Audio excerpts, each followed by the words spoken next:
ऐतिहासिक वाघनखांसह शिवकालीन शस्त्रास्त्रांचं शिवशस्त्र शौर्य प्रदर्शन आजपासून कोल्हापुरातील लक्ष्मीविलास पॅलेसमध्ये सुरू।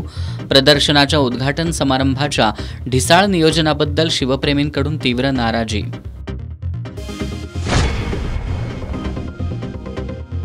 प्रज्ञा कांबळेचा मृत्यू अपघात नसून घातपात, प्रज्ञाच्या नातेवाईकांचा आरोप।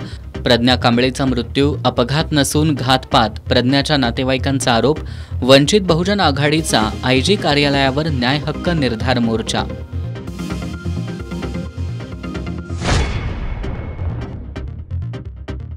साथी पोर्टल विरोधात राज्यातील कृषी निविष्ठा विक्रेते एकवटले। आज कोल्हापूरसह राज्यभरात पाळला बंद।